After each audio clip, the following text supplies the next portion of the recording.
Assalamualaikum dan salam sejahtera. Kembali lagi di channel Nur Mazalan. Okey, hari ini 23 hari bulan 11 2025. Okey, banjir. Ini di kawasan Kutan Tumpak Kelantan. Okey, jalan ini antara Pasir Pekan ke Pasir Mas. Semoga boleh dilalui lah. Okey, seorang lagi. Pukul 9.50 pagi 23 hari bulan 11 2025 di Kampung Kutan antara Pasir Pekan ke Pasir Mas.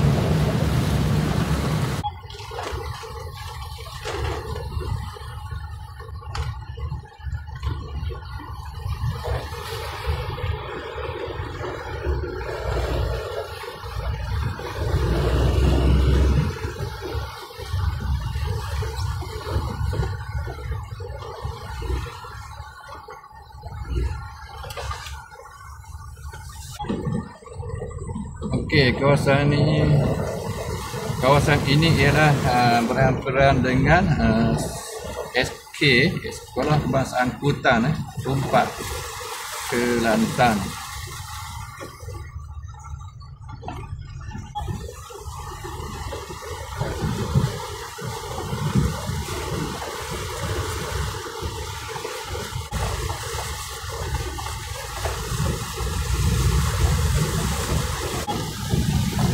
Ini sekolah SK Kutan Tumpak.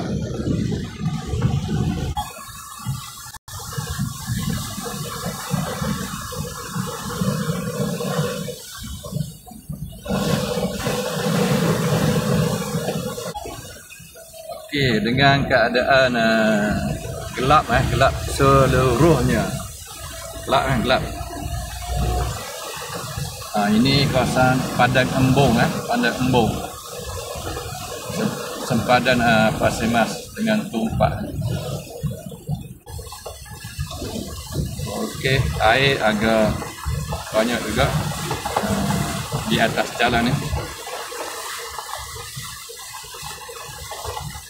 Okey, kawasan Padang Embong.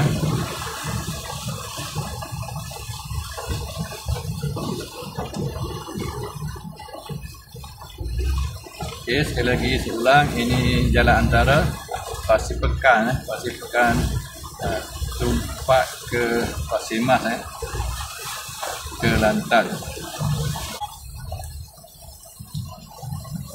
Okey, ini hampir 10 pagi 23 hari bulan 11 2025. Okey, agak dalam di sini.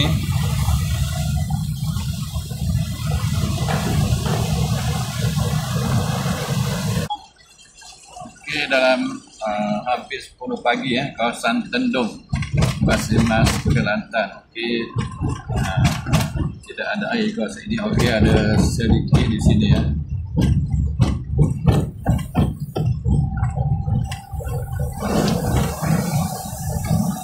Okey, kawasan Tendung antara Kota Baru ke Pasir Mas.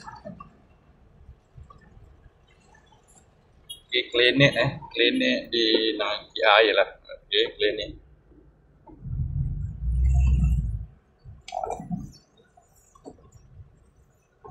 Banyak kereta telah diletak di luar di tepi jalan. Okey, maksud saya di luar dari kawasan yang rendah.